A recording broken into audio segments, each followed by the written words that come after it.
JPS Techno Courses Medical Coding, SAP FICO, SAP ABAP, SAP Security. For contact. So Pawan Kalyan గారితో ఇంత long journey throughout movie ఏమనిపించింది పవన్ గారితో journey చేసేటప్పుడు? అంటే మీరు చూస్తే అమ్మ గాని మీరు గాని జగన్ గారి సమక్షంలో వైసీపీ కండోలు వేసుకున్నారు. అది నేను వెళ్ళగానే వేస్తారు, నాకు అసలు ఎందుకు వేస్తారు కూడా తెలియదు. అది అసలు ఎవరు వచ్చినా వేసేస్తారు అనుకుంటా ఆఫీస్కి. అదేంటి అంటే ఇట్ వాస్ పార్టీ ఆఫీస్ కాబట్టి వెళ్ళి కలిసిన పార్టీ ఆఫీస్ కూడా I think it was his house. వేరే దానికో వెళ్ళాము యాక్చువల్గా. ఓకే, సో కంట్రోల్ వేస్తారు. బట్ మీడియా పోర్ట్రేల్ వేరేలో ఉంటుంది. I never joined YSRCP. Okay, నాకు I studied mass com journalism, దాంట్లో పొలిటికల్ సైన్స్ కూడా కోర్స్ ఉంది. So I'm not qualified to be a politician, ఎందుకంటే పొలిటికల్ సైన్స్ అది చదివిన తర్వాత what we apply and what we see is very different stories okay రియాలిటీలో. So I don't think అంటే మా అమ్మ ఎమ్మెల్యేగా ఉన్నప్పుడు ఐ హెల్ప్డ్ అవుట్ చాలా విషయాల్లో, క్యాన్వసింగ్, క్యాంపెయినింగ్, ఇది అది. కానీ అదర్వైజ్ పాలిటిక్స్ అంత ఇంట్రెస్ట్ లేదు అసలుకే. సో పవన్ గారితో జర్నీ ఎలా అనిపించింది? ఫెంటాస్టిక్. ఎందుకంటే ఫస్ట్ అండ్ ఫార్మోస్ట్ ఈ ఆల్సో డైరెక్షన్ చేశారు ఆయన. సో ఆయన కూడా మైండ్ సెట్, ఆయనకు ఎక్స్పీరియన్స్ ఉంది. ప్లస్ ఆన్ సెట్ ఇంప్రూవైజేషన్స్ చాలా నేర్చుకోవచ్చు ఆయన దగ్గర. It's not about who is as a personality, but as a technician and an actor చాలా నేర్చుకోవచ్చు. It's fantastic working with him because inputs he gives. ఒక scene ఇలా ఉందంటే ఇది వద్దు ఇలా చేద్దాం అని చెప్పి ఆయనే టేక్ ఓవర్ చేసి ఆ సీన్ని సీక్వెన్స్ చేయడం, దానికి inputs it's very very good. అంటే that is what I took back most from this film. Okay, అంటే ఒక బిగ్ స్టార్ అండర్స్టూడ్, కానీ ఫర్ హిమ్ స్టిల్ మూవీ ఆ సీన్ ఇస్ ఇంపార్టెంట్. ఆ సీన్ సరిగా రావాలి. ఇప్పుడు కొంతమంది ఉంటారు బిగ్ స్టార్ అంటే అది సీన్ ఎలా ఉన్నా ఆయనే చూస్తారు కాబట్టి, బట్ నో, ఆయనకు ఆ సీన్ సరిగా రావాలి, దానికి అవుట్పుట్ సరిగా ఉండాలి. Let's make it the best. Betterment ఎప్పుడు చూస్తారు. So I learn that a lot and it was fantastic. And of course ఆయన డిసిప్లిన్, ఎస్పెషలీ డిప్యూటీ సీఎం అయిన తర్వాత హౌ హీ హ్యాండిల్డ్ బోత్. కొన్నిసార్లు ఆయన షూటింగ్ వస్తారు, ఒక షార్ట్ జరుగుతూ ఉంటుంది, సడన్ గా ఎమర్జెన్సీ కాల్ వస్తుంది, సడన్ క్యాబినెట్ మీటింగ్ ఉంది, ఇది ఉంది అని, he'll go off, then again he'll come. Switch on switch off. అక్కడ ఇప్పుడు ఆయన ఏదైనా యాక్టింగ్ చేసేటప్పుడు కూడా కెమెరా వెనక ఆయన బాడీ గార్డ్స్ ఎక్కువ ఉండేవారు, ప్లస్ ఐఏఎస్ ఆఫీసర్స్ వీళ్ళందరూ. అంటే ఆయనకి ఇన్ఫర్మేషన్ వస్తూ ఉండేది, ఫోన్లో ఉంటేవారు. సో షార్ట్ మధ్యలో వచ్చి చెవులు ఏదో చెప్పేసి వెళ్ళిపోతారు. How he handle that I don't no. అంటే ఇప్పుడు యాక్టింగ్ చేస్తున్నాం, వీఆర్ డూయింగ్ దట్ సీన్, ఆ సీన్ లో ఫుల్ ఇన్వాల్వ్ అయి ఉన్నాం. ఈయన వచ్చి సడన్ గా చెవులో చదువు, నేను డెప్యూటీ సీఎం, సో పెద్ద విషయమే అయి ఉంటుంది, ఓకే అని చెప్పి then back to the scene, cut అనగానే then go there, react to that. అది మళ్ళీ ఆయన చేంజ్ అయిపోతారు ఆటోమేటిక్ గా, మళ్ళీ క్యారెక్టర్ లాగానే switch on switch of. Fantastic. Okay, lovely watching. So ఇప్పుడు సెకండ్ హాఫ్ ఆల్మోస్ట్ ఆయన క్లైమాక్స్ అంతా ఆయనే డైరెక్ట్ చేశారు అన్నారు, నిజమా? అదే సెకండ్ హాఫ్ అండి, అంటే మీన్స్ పార్ట్ 2 అదే ఇది సెకండ్ హాఫ్. ఫైట్ సీక్వెన్సెస్ ఆయన కోరియోగ్రాఫ్ చేశారు. Yes, he wanted to, because he is also a martial artist himself. ఈ సినిమాలో కూడా చాలా మంది fight masters from abroad also, foreigners కూడా వచ్చారు. సో అందరు ఇన్పుట్స్ తీసుకుని he wanted to do that sequence like that, so he did it. I think it came out well. As actor గా బాగా నచ్చిందా మీకు, లేకపోతే యాజ్ ఎ డైరెక్టర్ గా ఆయన తీసిన డైరెక్షన్ బాగా నచ్చిందా? అంటే ఆయన as an actor of course and he is larger than life. మీరు డైరెక్టర్ యాక్టర్ కాబట్టి, but it will be, see that's the thing, ఇప్పుడు నేను డైరెక్ట్ చేస్తున్నాను అనుకోండి, ఆయన లాంటి ఒక యాక్టర్ ఉంటే మనం ఆయనకి ఎక్కువ చెప్పాల్సిన అవసరం లేదు.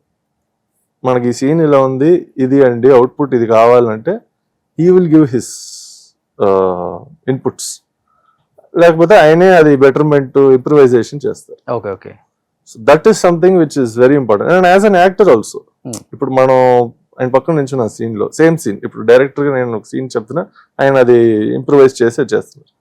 యాజ్ అన్ యాక్టర్ ఆయన పక్కన నించున్నా నాకే అడ్వాంటేజ్, ఎందుకంటే ఐ విల్ సీ దట్ ఓ ఇలా కూడా చేయొచ్చా as an artist. So both ways.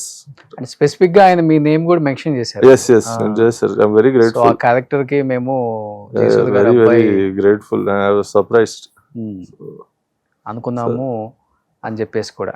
So ఆయన ఏదైనా సీన్ డైరెక్ట్ చేశారు మిమ్మల్ని? సీన్ డైరెక్షన్ కాదు, ఒక సీన్ ఉందంటే ఆ సీన్ ఆయన కొంచెం బెటర్మెంట్ ఇంప్రూవైజేషన్ చేసి చేశాం. ఓకే. కానీ ఇట్ వాస్ వెరీ, ఆ ఉన్న సిచ్యువేషన్ లో they made this movie. It took just at least okay ఆ సినిమా ఆగిపోకుండా ఎలాగో ఈ సినిమా కంప్లీట్ చేయాలి అని చేసి they have done. So given the circumstances what output is there is very good. Yes, చాలా మంది దే ఫీల్ లైక్ ఇలా ఉండుండొచ్చు అలా ఉండుండొచ్చు.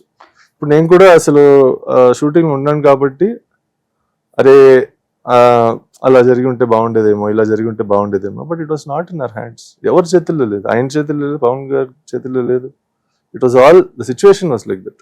సో హరిహర వీరమల్లు పార్ట్ 2 కూడా ఉందంటున్నారు కాబట్టి పార్ట్ 2 ఎలా ఉండబోతుంది, మీ క్యారెక్టర్ ఎలా అసలు ఉండబోతుంది, తెలియదండి, పవన్ గారు ఎలా ఉండబోతున్నారు అసలు ఓవరాల్ గా? అసలు తెలియదండి. ఎందుకంటే క్రిష్ గారు నాకు ఆ సినిమా క్యారెక్టర్ వరకు నెరేట్ చేశారు.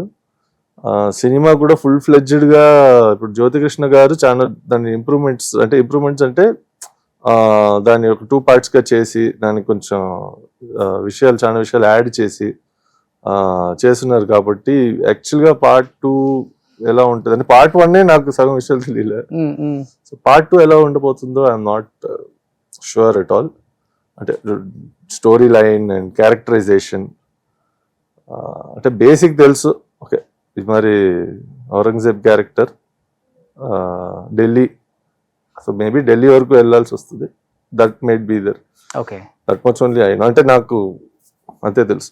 కానీ ఆయన తీసుంటే సినిమా చెప్పాలంటే ఆయన ఇంతకుముందు కంచె కానీ గౌతమిపుత్ర శాతకర్ణి తీశారు కాబట్టి ఇస్తాంబుల్ రకరకాల ప్లేసెస్ లో వాటిని ఎలా విఎఫ్ఎక్స్ లో మనం యాడ్ చేసుకోవచ్చు, ఎలా దాన్ని అదంతా ఆయనకు ఒక ఐడియా ఉంది కాబట్టి డెఫినెట్ గా సో అది వేరేలాగా ఉండేది బిగ్ స్క్రీన్ మీద.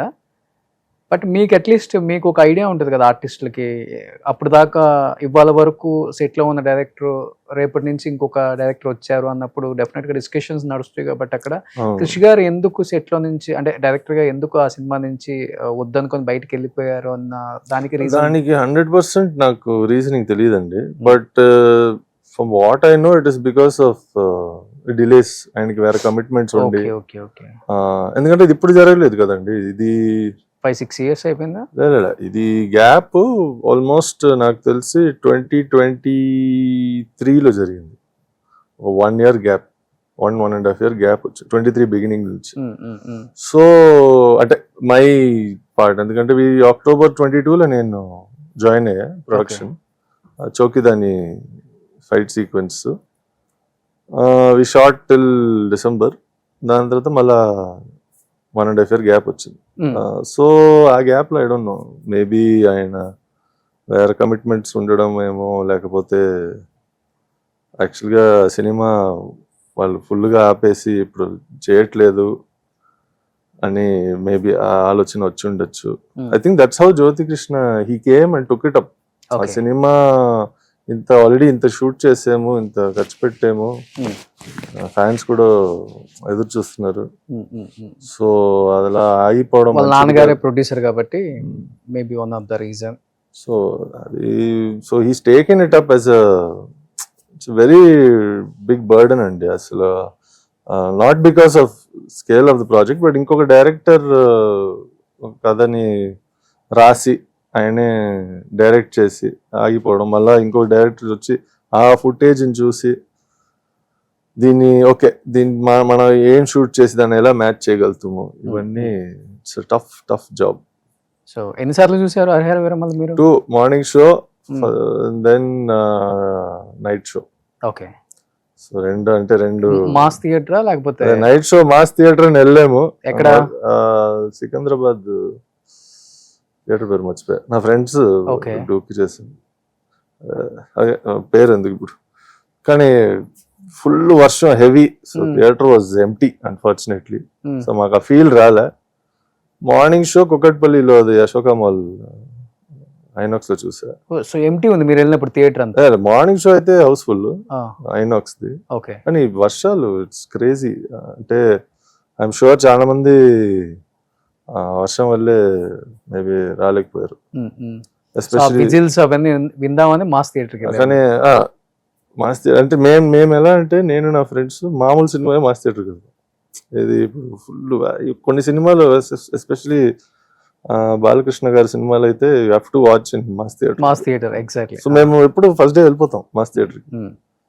సో అది ఒక వేరే ఎక్స్పీరియన్స్, ఎంజాయ్. అంటే ఫస్ట్ ఒక హాఫ్ అన్ అవర్ డైలాగులు వినిపించదు, ఓకే, స్క్రీన్ కనిపించదు, అన్ని విసిరేయడం ఇది అది చింపేసి. That is the experience. మీరు కూడా మా ప్లాన్ ఏమంటే మార్నింగ్ మంచి థియేటర్లు వెళ్ళి అసలు సినిమా చూద్దాం, దాని తర్వాత నైట్ ఎలాగో సినిమా కనిపించదు కాబట్టి ఓకే వీళ్ళు అట్లీస్ట్ గెట్ ద ఎక్స్పీరియన్స్ అని. Okay. But yeah it was raining heavy. అంటే మేము వెళ్ళడానికి చాలా కష్టపడ్డాం.